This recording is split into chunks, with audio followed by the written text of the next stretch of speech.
Welcome back, Lord of the Rings fans.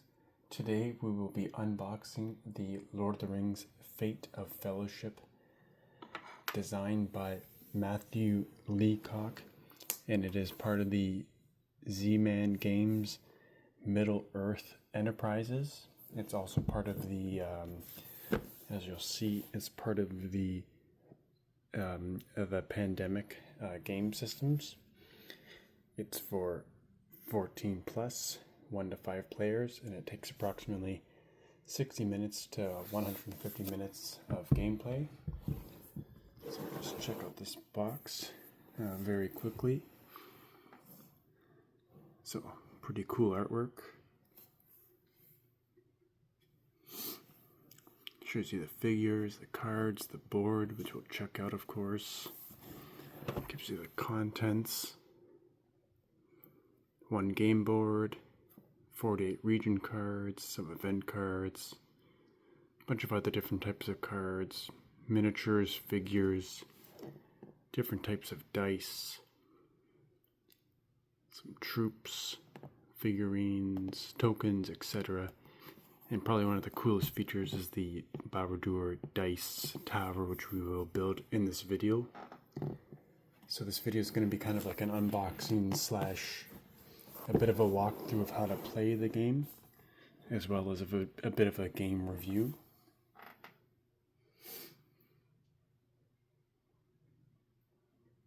So, I guess the next step will be to actually crack into the box. So let's do that right now.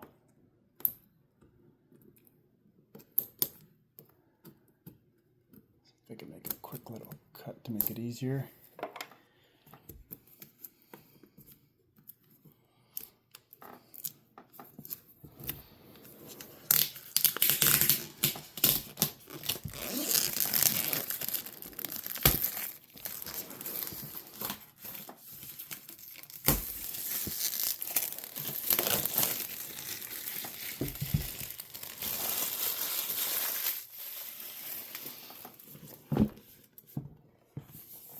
So yeah, first impressions, pretty cool artwork, I must say. Great quality of the product.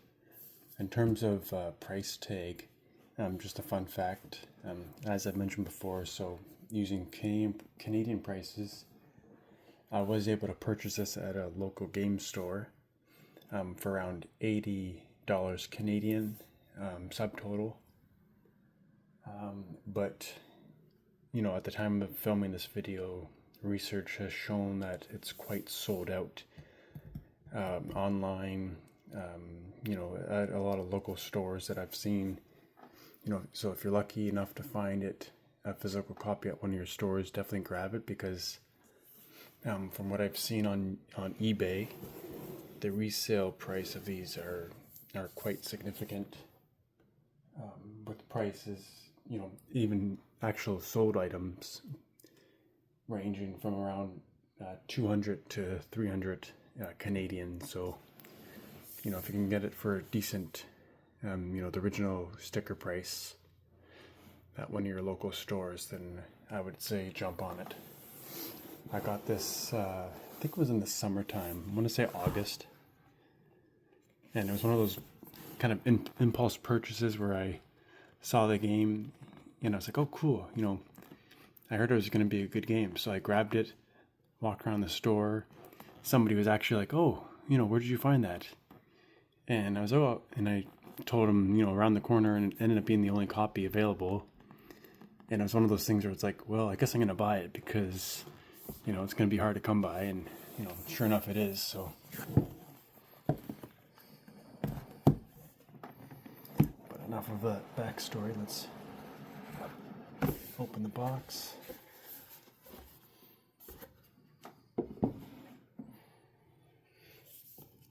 So we got the rule book here. And from what I've heard, we won't go into too much detail just yet about their rule book. We'll just kind of start off with just doing an unboxing until we actually go into kind of the gameplay later in the video, but from what I've heard, the kind of like the setup guide of the rule book, it's quite a comprehensive rule book. Goes through the key concepts. From what I've heard, it was really well done. Going through the gameplay, how to play the game. Kind of like my initial research of the game is that it was, very intuitive. It was very well done. I did play the Pandemic game back in, I can't remember, maybe like 2010 or whatever. I can't remember exactly when the Pandemic game originally came out, but I want to say it was like back in like 2010 when I might have played Pandemic. And if I remember correctly, it was like a pretty decent game. So I think if, slap the Lord of the Rings brand on that and, make some adjustments to it, and that's not a bad concept. So, it's a nice rule book. Good quality there. So we'll go through that a little bit more later. And then here's the actual instructions on how to build the dice tower.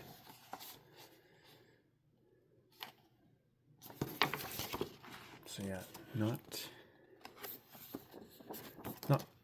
super complicated, but not necessarily trivial either. So even gives you a how-to video, so that's kind of cool. So here's the actual board. So it looks like 8 sections. My math is right.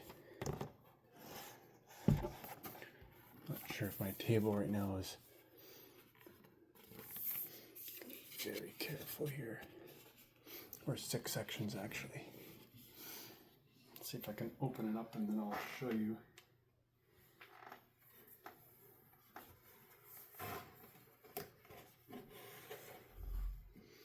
Yeah, so it's 6 sections. So pretty good artwork there. Good quality. So yeah, again I'll go through it a bit more closely later in the video. And then we also have, let's see what we've got in here. Okay, so these are figurines here. These are actual player tokens.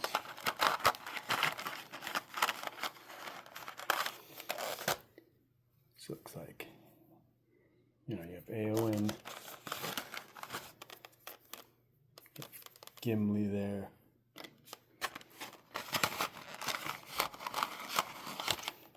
Looks like Galadriel. And then I know like Frodo and Sam are together. Merry and Pippin are together. So all the characters are on there.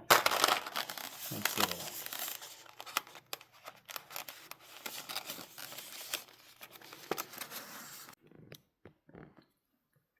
Okay, so I've moved to a larger table to be able to actually display the game board a little more effectively. And I know we looked at some of the character figures. So all 13 come in this nice kind of white envelope. So I won't show all of them, but there's all 13 in this white display envelope here. And then we have some of the dice here. Looks like we have the 7 search dice and our 3 battle dice in here. So I'll keep those together. we have some of our friendly troops. These look like the green, is that Dwarven or Elven? There's 9, so I believe it's the Elven.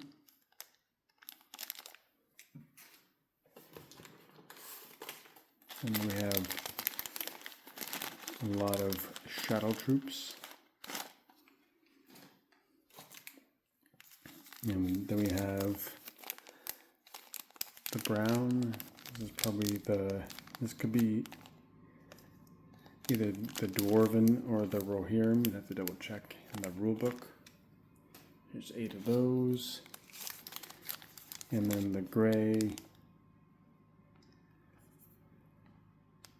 That's either, the Dwarven or the Rohirrim. Double check that. And then we have our 10 Gondor troops.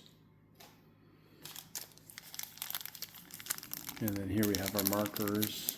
We have our Eye of Sauron marker. This kind of just moves around from region to region throughout the gameplay. We have our Hope marker, our Threat marker, and our Solo token.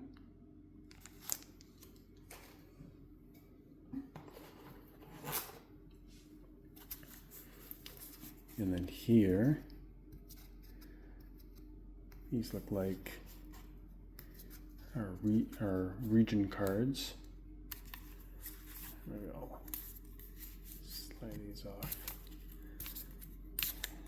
ever so carefully.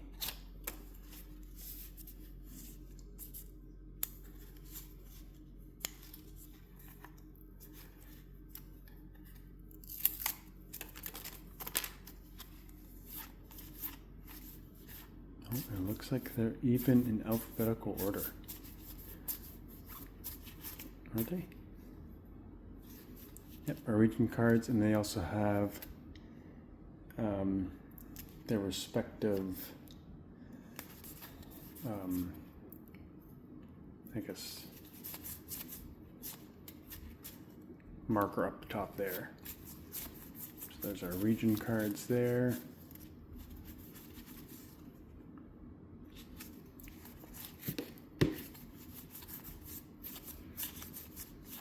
And then various event cards, and then the skies darkened cards. And then when we go through kind of more of like the how-to part of the video, we'll go through that part there.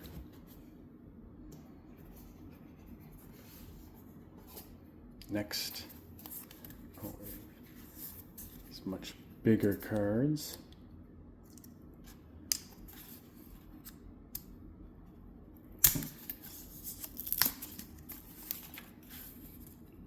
Some of the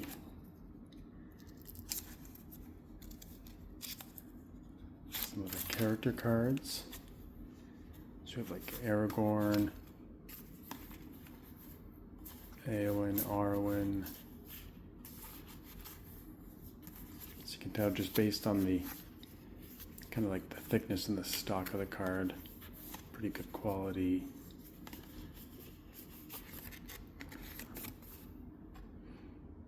You know, cool illustrations, definitely. They spared no expense, I would say. Good quality. These are the character cards. And then we get to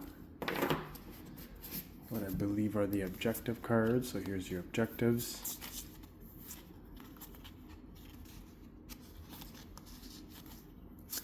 And then if I remember correctly, the star cards are kind of like your, the red star, this is your final objective for no matter how you play, whether you're 1 to 5 players, and no matter which, so many objectives for so many players, and whatever objectives you draw, your final objective is always destroy the One Ring. And then kind of like for your first game, these 3 objectives: attain the blessing of the elves, Saruman, your staff is broken, challenge Sauron, and then of course destroy the One Ring. These 4 starred objectives are kind of like the, try this campaign first, so to speak. So these are the objective cards. That there.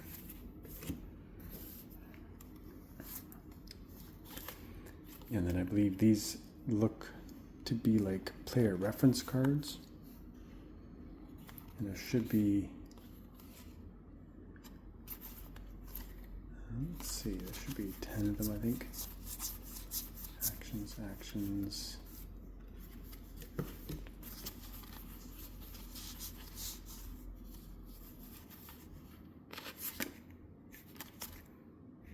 Yeah, because then you'd get 2. So each player would basically get 2. So this kind of, let's give it a quick look. So each player would get 2 of these. Well, here, one of 2 and then 2 of 2. So just kind of gives you an idea. So when it's your turn, you can figure out what your actions are. And then even just for reference, you can see at the top order of play, you can do 4 + 1 actions, and these are the type of actions you can do based on your turn. And then depending on the characters you are, so each player is 2 characters, and then you can essentially do 4 actions for one of your characters plus 1 action for your second character. That's kind of how the gameplay works for that. So pretty cool.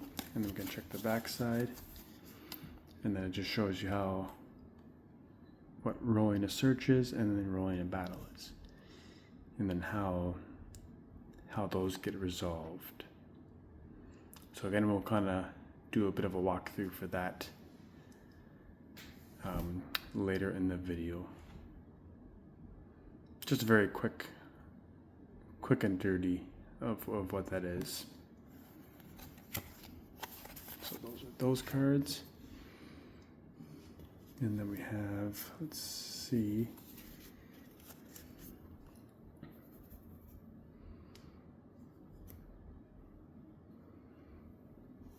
these last cards, I believe, yes, are the shadow cards, and you can see, let's see the back sides. They got the flags or the banners, and it basically tells you what action to do on the card, whether it possibly moves troops or adds troops to different regions. It also, or resolves different effects, moves the eye to Frodo's regions, rolls search, etc., etc. Various actions that the shadows does. So that's what these shadow cards do. And then there's also these kind of 2 key shadow cards that get thrown into the mix. The Drums of War, and then the Wheels of Saruman. So these are the main cards that are into play. So I'll kind of keep them back in the same order there.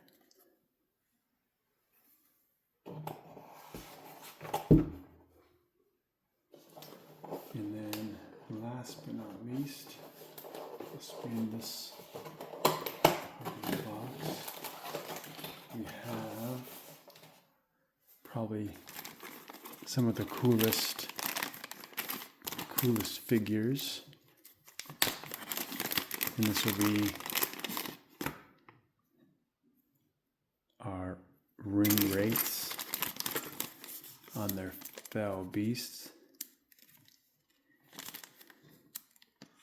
and they have these cool kind of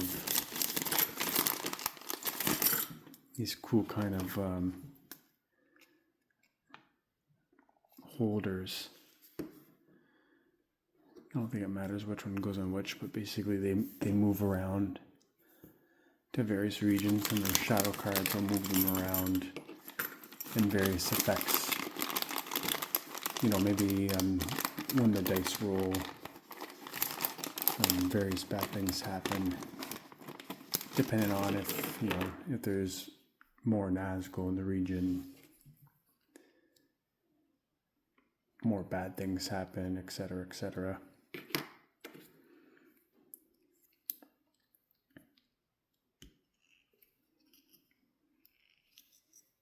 So yeah, pretty cool. And sometimes, like, you know, a bunch start off in Mordor, and then they fly around throughout Middle Earth, and more bad things happen. So that's how these guys work.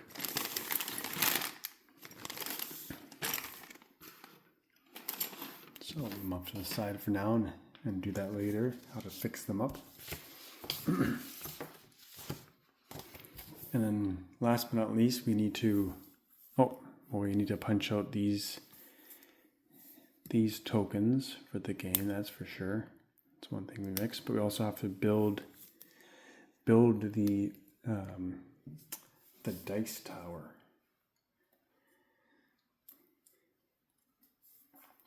And hopefully we can do that in real time with not much editing.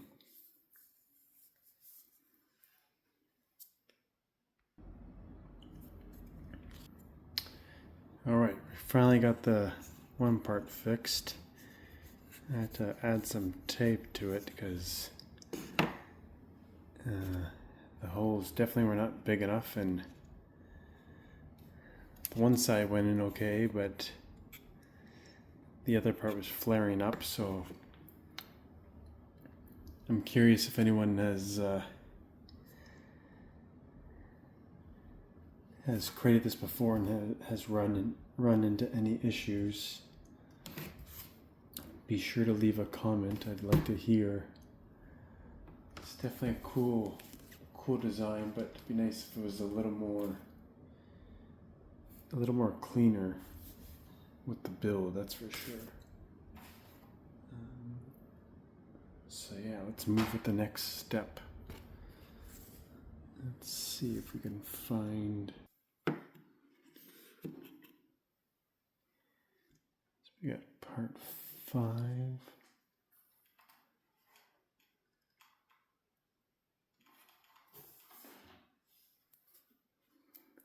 Although whenever parts like insert those small slits, it does have me a bit worried.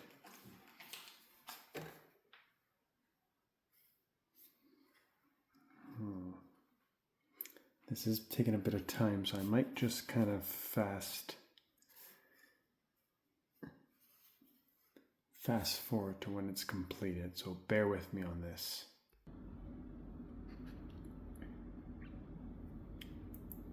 Well, we survived. And the Barad-dur dice tower has been created. Definitely is a little finicky with its creation, but let's give it a test run. So if you're rolling doing a search roll with 3 dice, let's test it out. Ooh. There is your outcome. So throw them in, and that's how it works. Seems to work fairly well. Not too bad. It's holding up, and then it even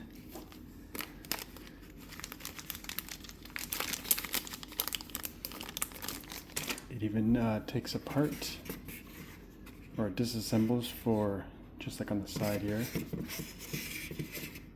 You can disassemble it for storage. Be very careful because one wrong move and the whole thing might come apart. This part here, this bottom part. dislodges, and then you can lay it safely in the box. And I'll show you quickly how that is done.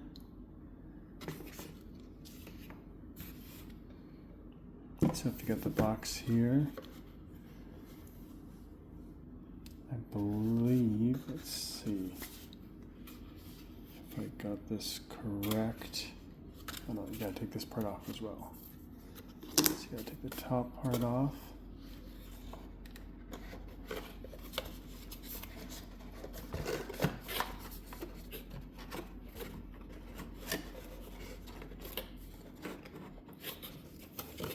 So that fits in there, and this part should fit in here.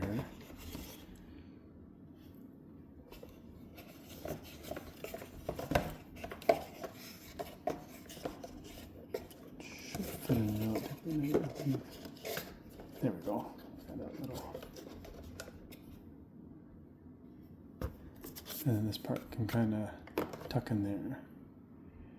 So that's kind of how it tucks away.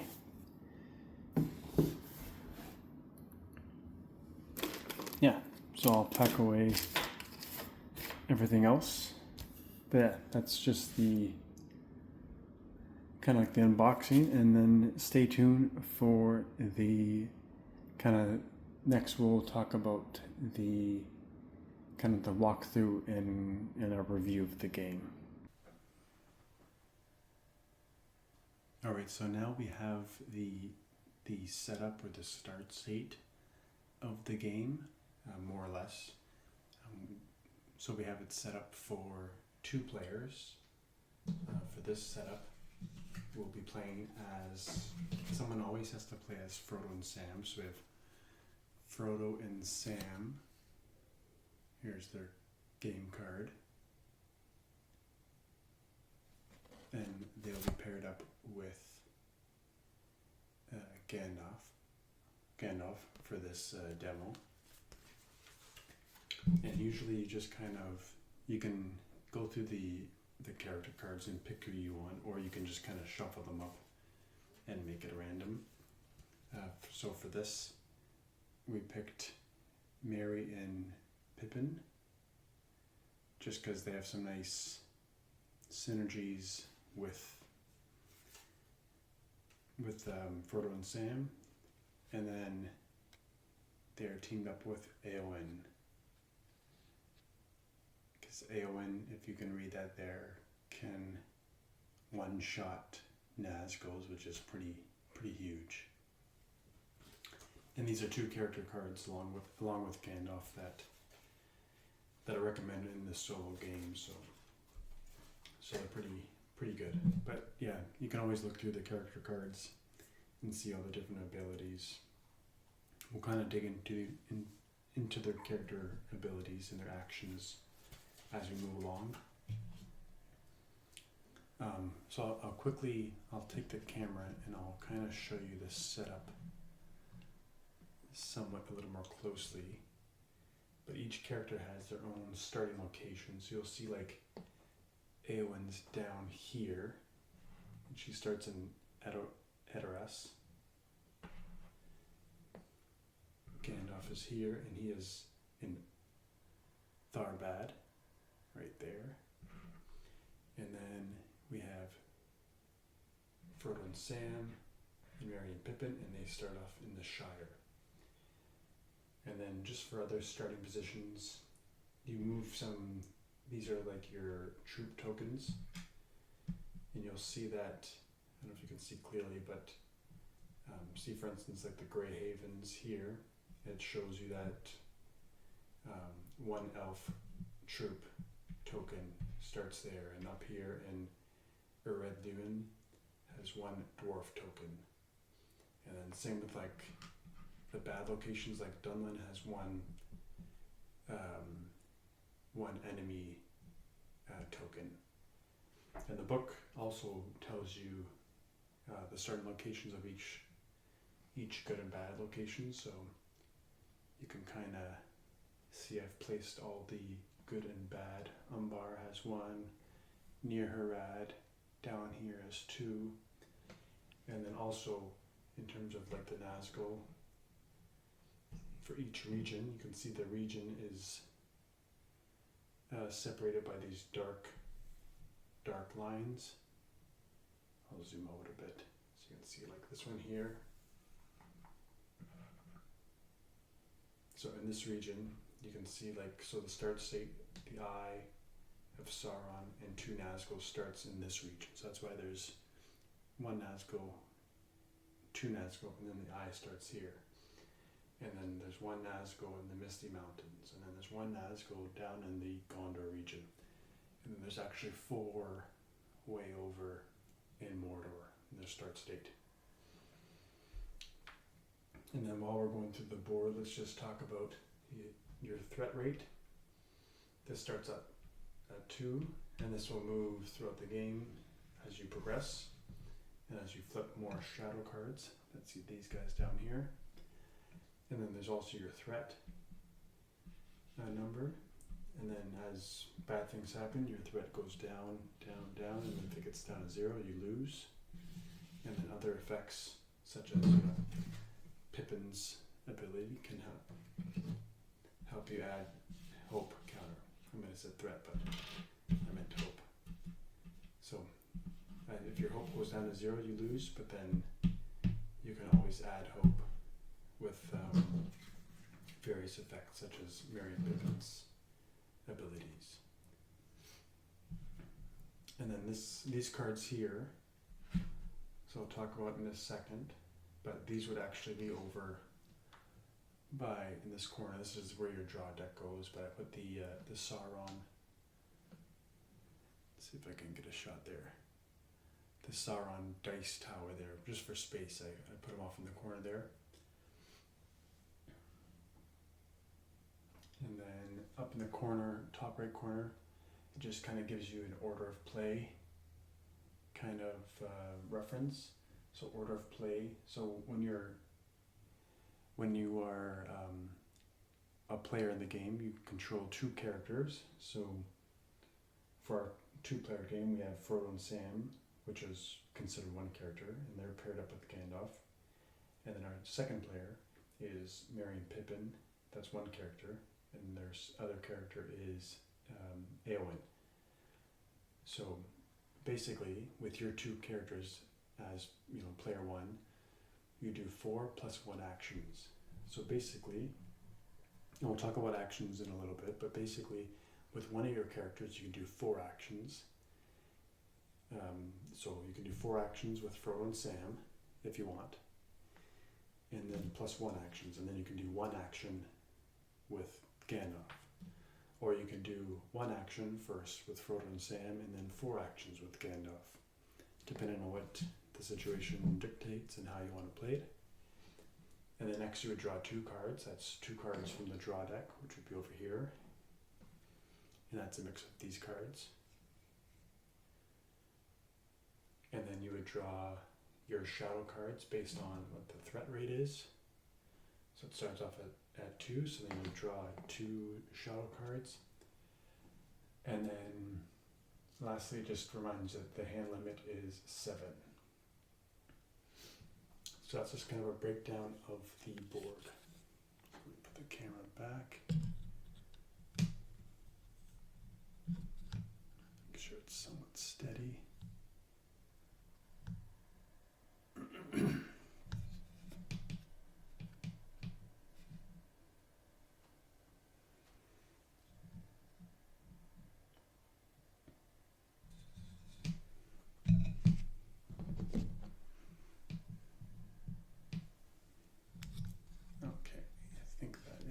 Good. I think we got most of the board there, more or less, at least enough for this little quick demo of the game. So basically, there's a way to shuffle these cards so everything's mixed in, but basically, for the purpose of this, we'll just kind of have a couple cards, but based on the number of players, you deal in a certain number of event cards, into the draw deck. And these draw decks, basically these different types of spending symbols. So like, you have the hardest friendship, the swords are valor, the mountain is stealth, and the ring is resistance. So basically we have a bunch of these different cards, and the location matters because these are the regions that you have to be in if you want to exchange it with a teammate. Because, for instance, the Frodo and Sam character has to have a lot of rings to complete a particular objective. So that's somewhat relevant. And then based on the number of players, this game is 1 to 5 players. So based on the number of players, you add a certain number of event cards. And these event cards are pretty cool because, they make you do pretty cool things. Like the one card is like fast travel. Another card might be like, let's see if you can see this one. You may remove up to 2 enemy troops from one location. So if there's one enemy troop, or if there's, in a location with a lot of enemy troops, you might want to play this card. Kind of cool. There's an eagle card. There's your move 1 character to any location. Kind of cool. A Tom Bombadil card, which you can gain 1 hope, or you can reroll up to 3 dice from a single roll, which is pretty good. We'll talk a little bit about rolling in a second, but basically, yeah. So these event cards, some of them get shuffled into the draw deck, and then as well, at the same time, some of these skies darkened cards get drawn or get shuffled into the draw deck as well, and they're kind of negative cards. So these are the cards that will increase your threat rate, move the eye around, do some other kind of nasty things. They'll add some more enemy troops and all that fun stuff. So that's something else to remember.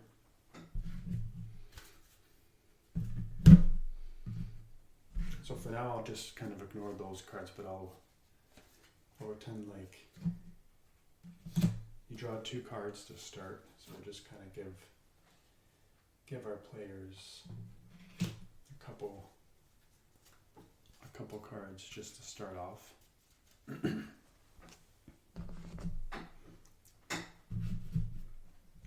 Just to give an idea of how the gameplay works.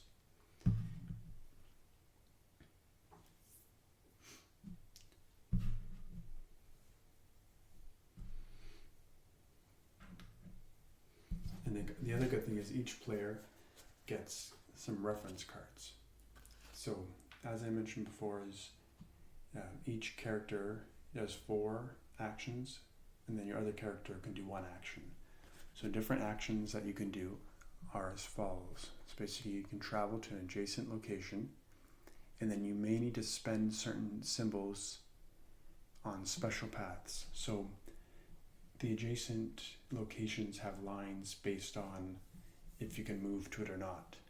So I don't know if you can see, one thing I should have pointed out is those special paths. So for instance, from Fords of Eisen, right here, you can move to Helm's Deep freely because there's a line. But right here, from Isengard to Fangorn Forest, you can see there's a stealth. Let me see. There's a stealth symbol between that line. That means you have to pay, either buy a card, or if you gain a token, you would have to pay that to the pod to be able to move from those 2 locations. So that's what a special path is. So that's important to note. And then another thing to note is that typically when Frodo travels, the current player must spend one stealth token or roll a search. And what a search is, you can flip the card over. You have to, if traveling, check Frodo's destination. So when you're the current player, so basically if I'm the Merry and Pippin player, I can move from the Shire. I can also say to the Frodo and Sam player, hey, I want to move to the Bree, but I want to bring Frodo and Sam. You have to ask that player, because it's a cooperative game, do you want to come to the Bree with me? And if they say yes, now note there's the eye and then there's 2 Nazguls in that region, in the destination region. So if they were to move, let me see, if they're to move from the Shire to the Bree, you would have to roll a search. And based on, you can see, it's based on roll 1 die per Nazgul and troop with Frodo. So now we would look at the dice, and then we have 1, 2 Nazgul. You would roll 2 dice. And then this is where you would see what the effects are. No effect, you'd lose hope. You'd lose 1 hope, ignore if you're in a haven. But because they're not moving to a haven, you would definitely lose 1 hope there. And then this is the eye here, the eye of Sauron. If Nazgul are present, recall 1 to Mordor. And then characters present may spend a ring to reroll 1 dice.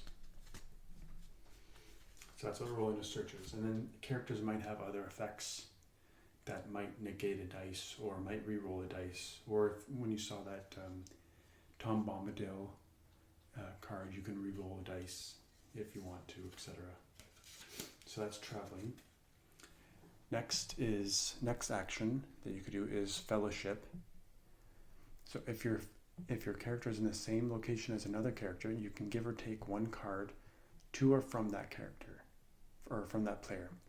The card you give or take must match your region.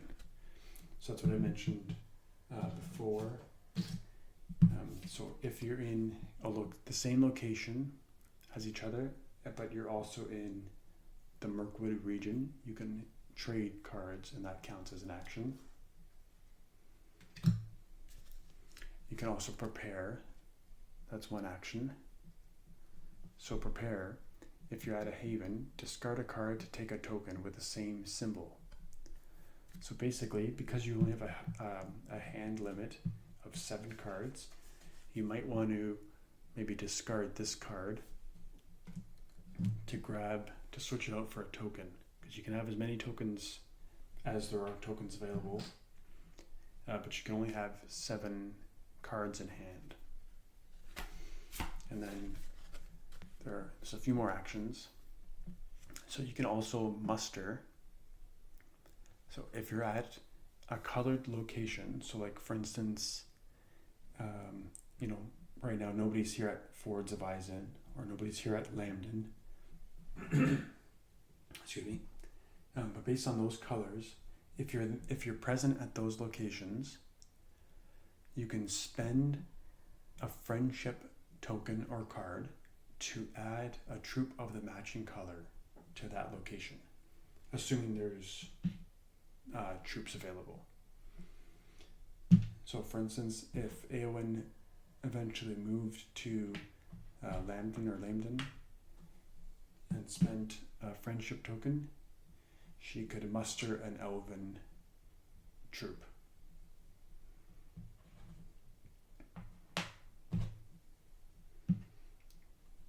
So that's good for battling, because you need to have friendly troops to attack the enemy troops.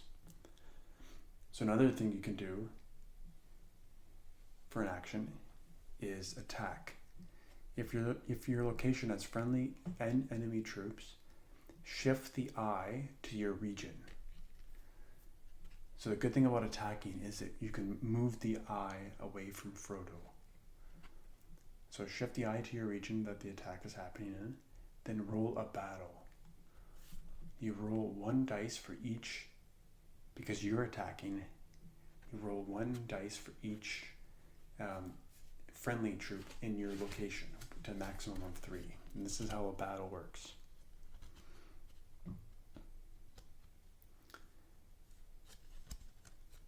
So up to 1 dice per 3. So basically, you take your 3 dice, assuming you had 3. You take your, let's see if I can, okay, good run.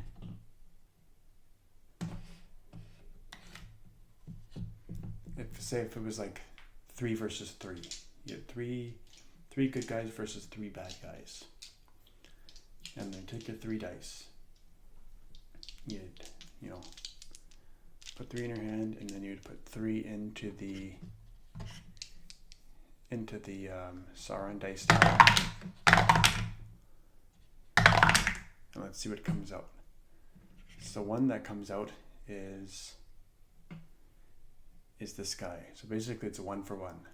So remove 1 bad guy, remove 1 good guy. So now you're both down 2 and 2.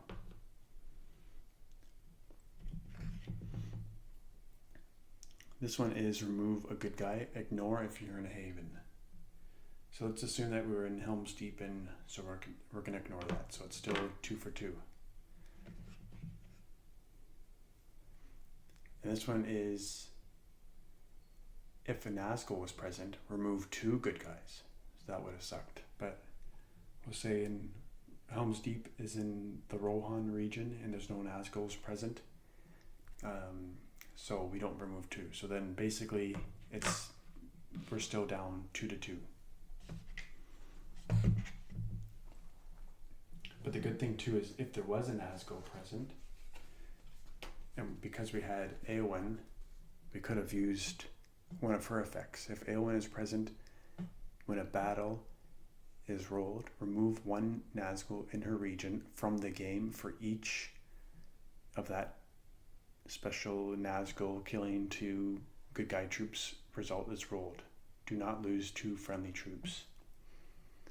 So that's why the no living man am I kind of passive effect is pretty sweet to have in this game. So that's rolling a battle. That's for the attack. And then next you can also, another action you can do is capture. So for capture, if you're in a shadow stronghold with at least 1 good guy and no bad guys are present, you can spend 3 Valar to turn it into a haven. Then shift the eye to your region and gain 2 hope. So basically, if you're in a shadow stronghold, so for instance, Isengard is a shadow stronghold.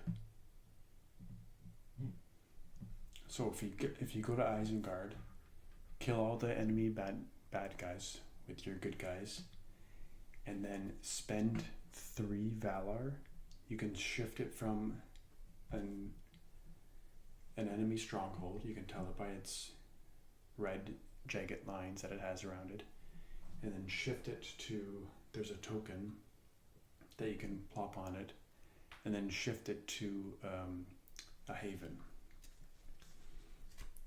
Likewise, the enemy can do the reverse. If the enemy attacks, if the shadow side attacks and basically kills all your good guys at a haven, they can capture it and make it a stronghold, and then you have to recapture it. Because if they take a haven, then you lose 3 hope, but then if you capture it back, you can gain 2 hope. So that's all your actions. And then the last main thing to talk about is how you win the game before Sauron basically kills you and destroys all your hope. And the big thing to talk about here is kind of like the replayability of the game, and it just kind of, you basically have three main objectives for this game, which is pretty sweet. Oh, sorry, 4 in total. You have 3 plus the destroy the ring objective. So you have this one, and this is where Frodo needs to have 5 resistance or 5 rings to do the final objective. He needs to get to Mount Doom. With Frodo and Sam, they need to get to Mount Doom, and then basically spend the 5 rings, and then do a final search roll. But before that, you basically need to pick out 3 more objectives. And there's quite a few. I didn't count them out, but looks like there's like, I don't know, 20. Let's just say 20. So you got 20 or so objectives, and you get to pick 3. So, between picking out 3 objectives out of these 20, plus, there's like 10 or so characters, 10, 12 characters for up to 5 players. Each character has a lot of different abilities, which are pretty cool. Some stronger than others. There's a huge, I'd say, replayability factor in this game. But we're not going to obviously go through all the objectives and play through all of them in this very quick demo, but just for an FYI, for someone who's interested in playing this game or has a copy, they do give you 3 starred objectives, just to kind of, to help you get your feet wet. If it's your first time playing and you're not too sure what to do, this is kind of like the 3 objectives on what they recommend starting on what to do.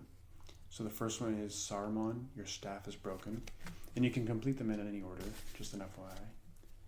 So basically, there is a setup too for each one, so you might have to place 2 additional, you do have to place 2 additional enemy troop in Isengard.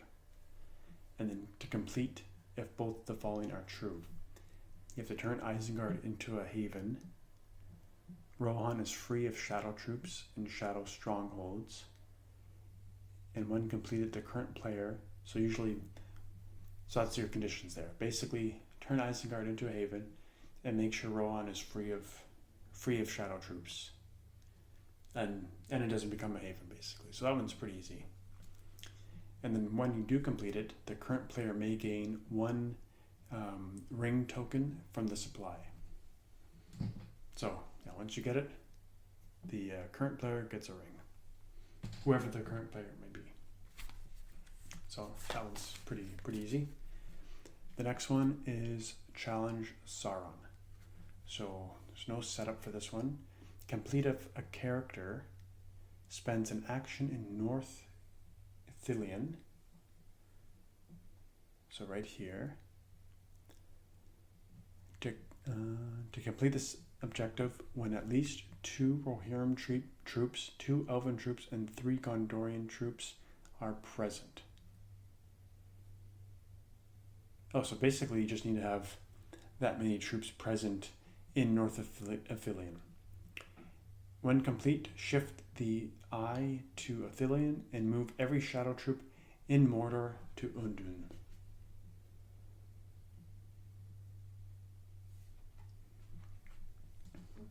Alright, so once basically you move the eye to Ithilien, all the troops in Mordor move up to Undun. And basically it's like you're preparing for a big battle right here. And then the other objective here is attain the blessing of the elves. Set up place 3 elven troops on this card. The elven troops on this card may not be used until this objective is complete. Complete if, as an action, a character in Rivendell spends 3 hearts while at least one other character are present. So basically you have to get to Rivendell, make sure somebody else is there, and then spend 3 hearts. So yeah, these ones are pretty basic objectives, nothing too crazy.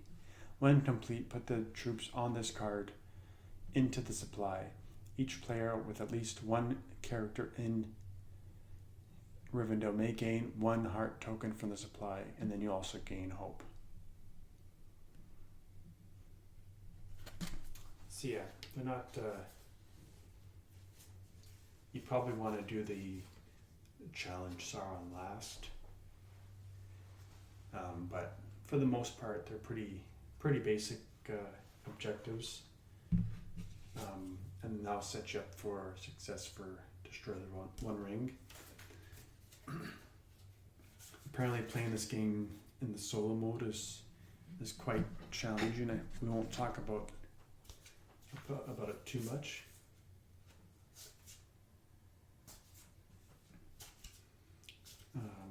But maybe to try that for the first time, those objectives might be the best way to go, just to kind of try it out. But you'll see too, like in some objectives, like it says to use like a particular character, like this one, Arwen unfurls the banner. So like set up use Arwen, so somebody has to be Arwen for some objectives.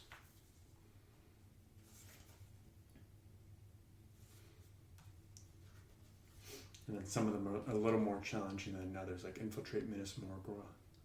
You add additional shadow troops, turn Minas Morgul into a haven. That will definitely be a challenging one. So that's the gist of the objectives and how you win the game.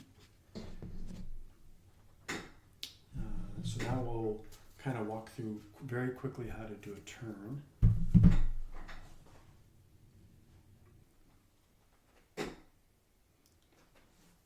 All right, so now we'll do a couple quick turns. So typically Frodo and Sam go first. So we'll just kind of follow with that. And we'll try to do a bunch of different actions just to kind of demo those out.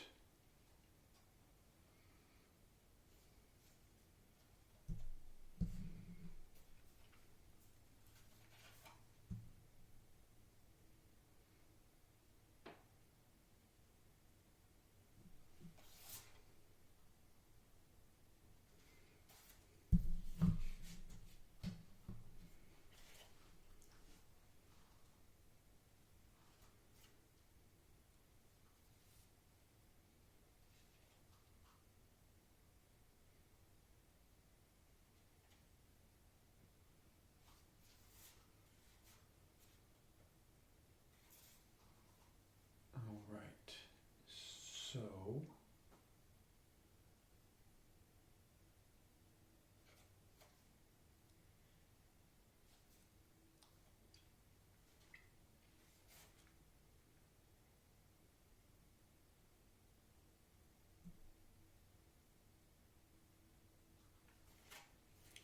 I think I'll have, so Gandalf has an ability that's called Shadowfax. When Gandalf travels alone, he may move 2 locations away. He may not use special paths when he does this. So I think for usually you could, for 4 of your actions, in theory, you could move 4 times. So, but because of that ability, he can move 2 times for 1 action. So for 1 action with Gandalf, I'll do 1, 2 to get him to Rivendell. And then now he'll be at a haven, a green haven.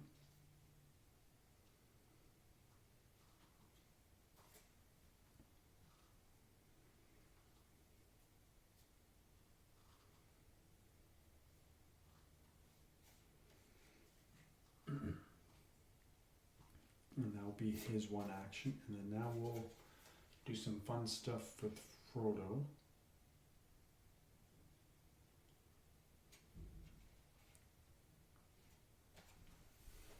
I'll get the dice ready. One thing I did forget to mention is that typically at the beginning of the game you are supposed to flip up some shadow cards just to add more enemy to the board. So like I forget how many exactly you're supposed to flip up. I think it's like 7.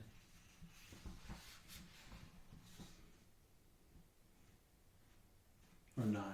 Yeah, you draw 9 additional shadow cards just to add more troops, enemy troops. So like for instance, you ignore everything else on the board, but basically you would add like 1 more to Moria, and then you just keep flipping up. But I just kind of ignore that just for this, just because we're going to be not playing out the whole game. So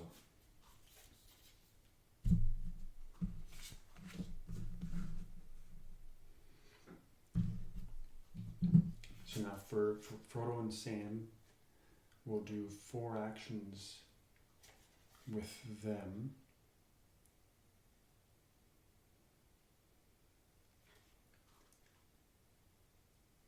So we don't have any of the friendship or heart symbols to spend, so we can't muster.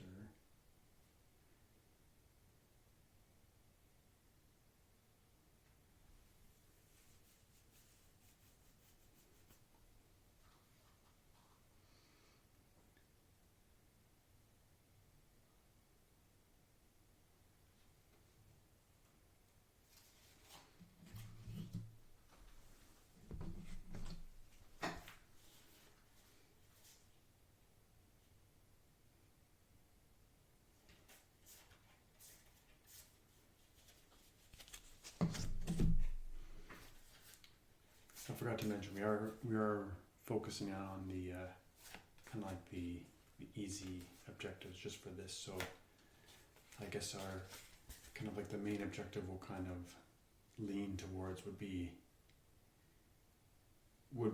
attaining the blessing of elves, where characters have to basically get to Rivendell and get more elven troops up there. Not that we'll finish that, but so let's try to do that. And I think I'll move with Merry and Pippin.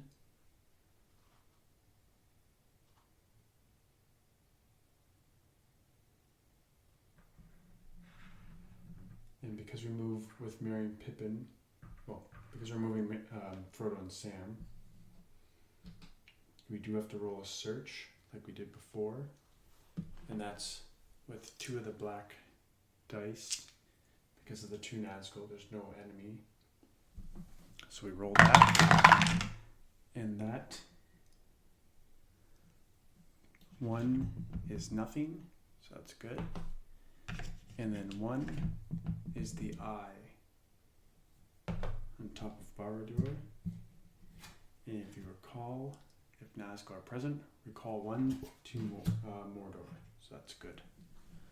This one goes back to Mordor, so that makes it easier to move again.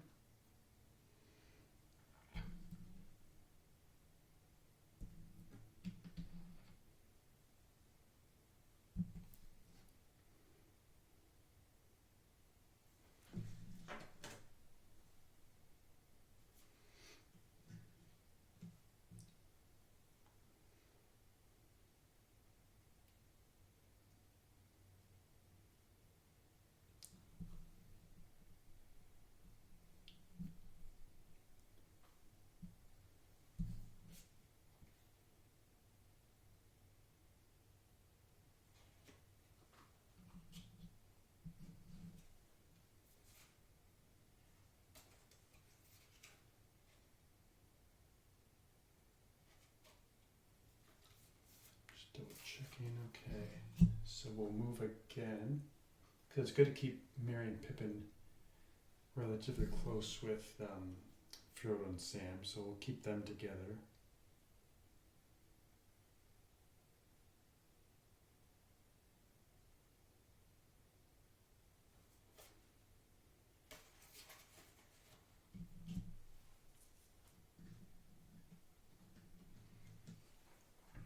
So we'll do another move.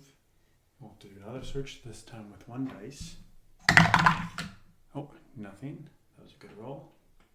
So it was 1, 2, second move, and then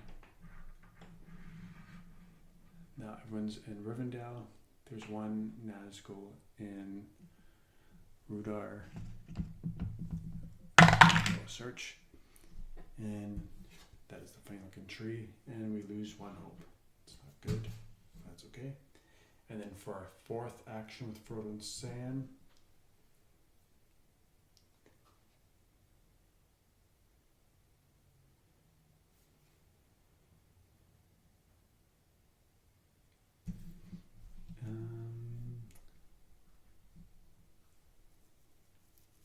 so what Frodo and Sam can do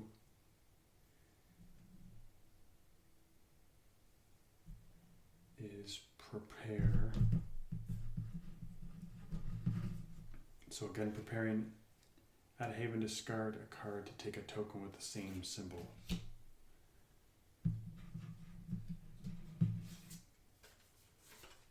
So this must be done at a Haven. So basically we'll discard a ring card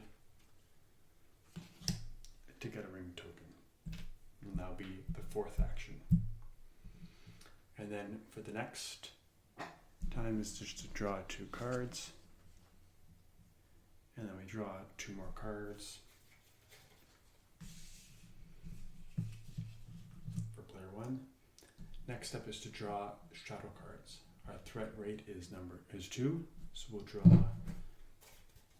2 shadow cards. So 1.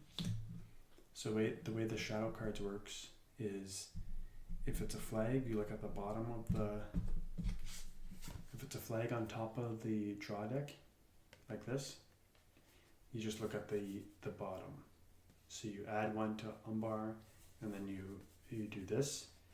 If it was this, you would just move troops along, starting from Umbar, along this kind of pinkish path. Each troop would bump one space, kind of like a caterpillar movement from Umbar all the way to Grey Havens. So I think the next one will be that, so we'll kind of show both. So for the bottom, we add 1 enemy. Let's move this back out of the way. So we're going to add 1 enemy troop to Umbar.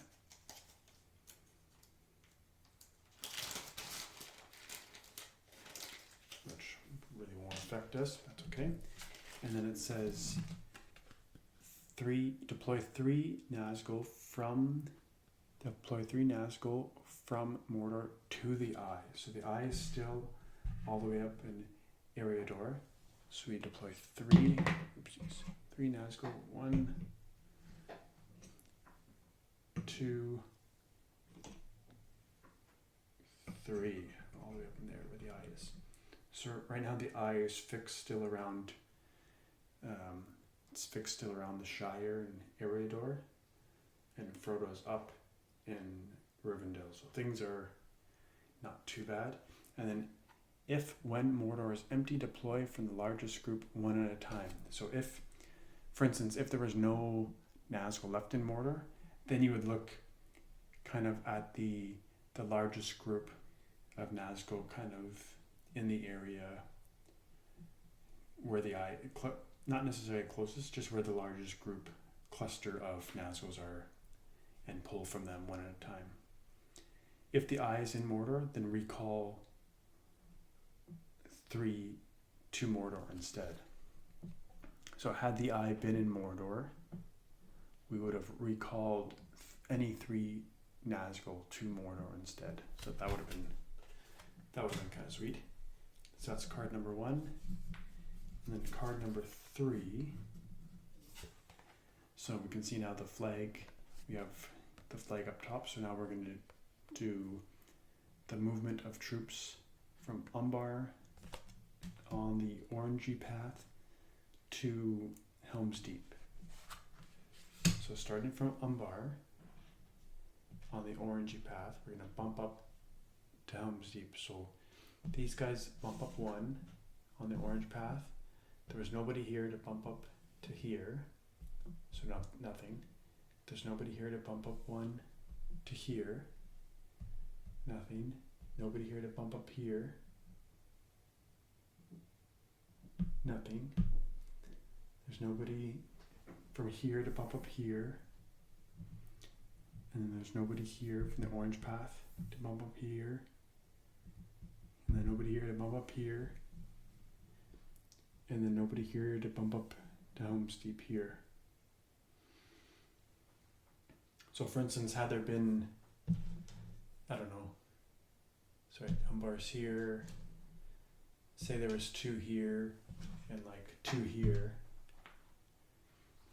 Umbar would have bumped up to, nobody's initially was present here to bump up to here. These guys are here, they bump up to here. Nobody's here to bump up there, to bump up to there. These guys bump up 1.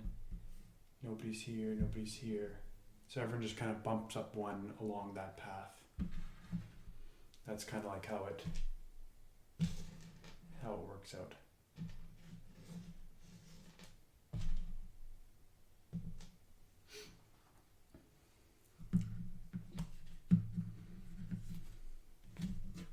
So that's the shadow cards. And then that's it. That's basically the player 1's turn. And then next we'd quickly look to player 2. Player 2 tries to figure out, okay, which character card do I want to do 4 actions with, which character card do I want to do 2 actions with. And then let's see if we can get a battle rolling somewhere. Let's see, we can muster 1. I think maybe I can get Eowyn to Isengard. Let's try that.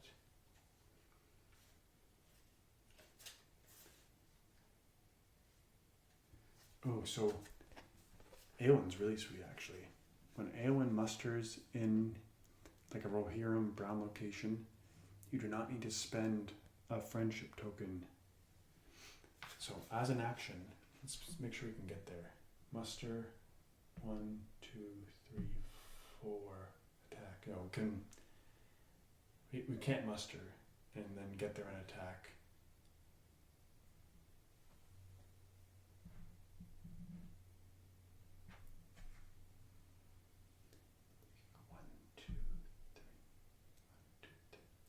Yeah, so we won't have enough actions of Eowyn to muster to use that ability, but that's okay. But from Edoras, we can take the troop that's with her, move 1 to Helm's Deep, take the troop that's at Helm's Deep, move to the fords of Isen, so that's 1, 2, take the troop at ford of Isen, and then move up to Isengard for 3, and then now we're at Isengard, and then we can attack for our 4th action.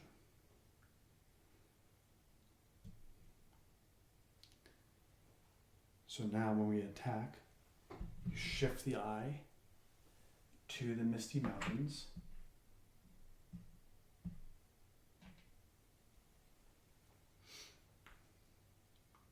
and then you roll a battle.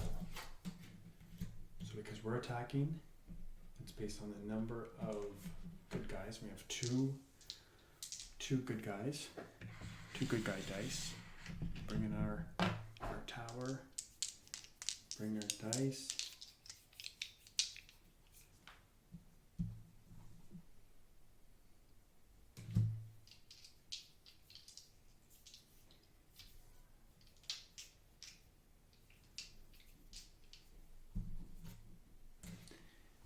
Let's see.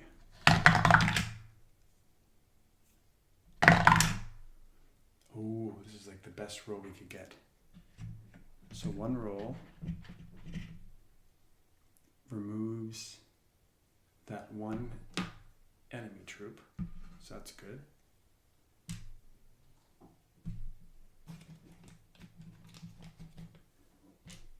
And then the other roll would have removed our two good guys because there's an Nazgul present. But because we have Eowyn's no living man am I, and Eowyn's present in this battle, this Nazgul actually gets removed from this game. How sweet is that? And then basically, we're out of actions right now, but for next turn, if we had 3 of these Valar tokens or cards, we could capture Isengard, which I believe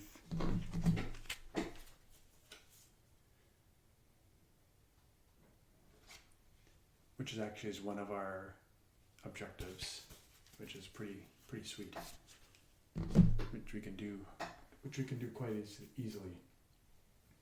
And then for our last action, or our first action for Merry and Pippin, for this one, a good one typically to do is to gain one friendship token, because another one of their abilities is to spend 3 friendship tokens or cards to gain 2 hope. So that's a good one to have. So that would be player 2's actions. Next would be to draw 2 cards. Oh, so we got some rings. So now we need to figure out a way to transfer these somehow to the Frodo and Sam player. Basically, we have to meet up. Well, actually, you know what? Because Frodo and Sam are with Merry and Pippin, we can actually do that next turn. We just have to do that.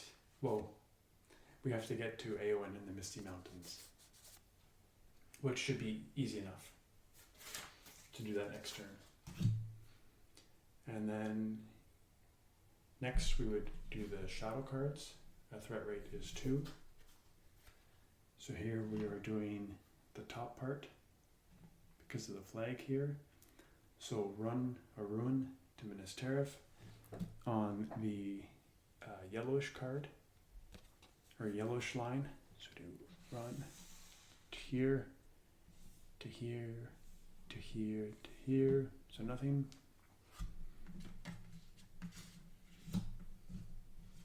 And then, so we got another flag, so another movement, and we have run on the orange. So there's probably not much left here. All the way to the woodland realm. So here, to here, to here, to here, to here, to here. So nothing there. Alright, so that's the shadow. So that's both turns. So as you get playing and stuff like that, more enemy cards get added to the, or enemy troops get added to the game. It gets a little more challenging and a lot more moving parts and stuff like that. And then the shadow actually, when shadows infiltrate friendly positions, they'll attack you and stuff like that. So then it gets a little more tricky in that sense. But that's basically kind of like how you play the game. Once you complete the objectives, you win. If not, if your hope gets down to the despair part, you lose. Yeah, that's basically the game. It's pretty cool that there's also a solo component. I haven't looked into that a whole lot. I know you do play it obviously as Frodo and Sam, but they do recommend playing with 4 other characters as well, and then I think you just kind of cycle through those 4 characters while you're Frodo and Sam. I believe that's how it essentially works. It seems like a pretty cool setup.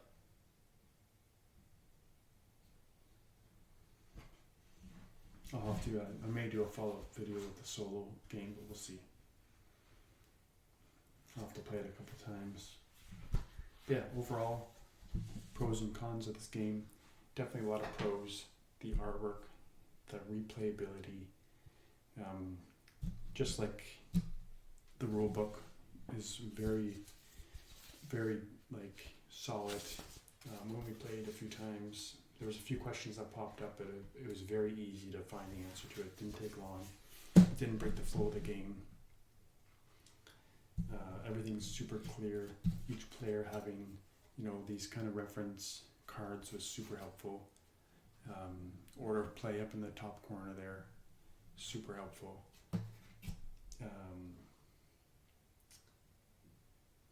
Yeah, a lot of pros. The only kind of nitpicky cons of the game, I guess you could say, sometimes when you roll the dice with this tower, sometimes it'd pop out, and then dice would kind of fly, and then Nazgul would drop, and then troops would kind of move, and then you're like, oh shoot, who was where, kind of thing. So that kind of got annoying. So you have to make sure you kind of aim. I did it in a poor direction just for the purposes of getting everything on camera, but I would definitely aim the dice tower away from the board. Just a recommendation. Also, the colors of the paths, it could just be me, but some of them are kind of close. So when you're kind of moving the enemy troops, you're kind of like looking at this and you're like, okay, it's kind of like a yellowish color, but then you're like, oh wait, is it that green, lime green? And then you're kind of like trying to figure it out. That was kind of annoying, but not too terrible though. But overall, a lot of fun to play. Definitely, I can see why it's like sold out everywhere. It's a great game to play. A lot of replayability. Good for game nights. Good for if you want to play a good Lord of the Rings game and you just want to play an hour by yourself or something like that. But yeah, hope you enjoyed this video. Be sure to like and subscribe. There'll be a lot more Lord of the Rings videos coming your way. So thanks for watching, and we'll see you next time.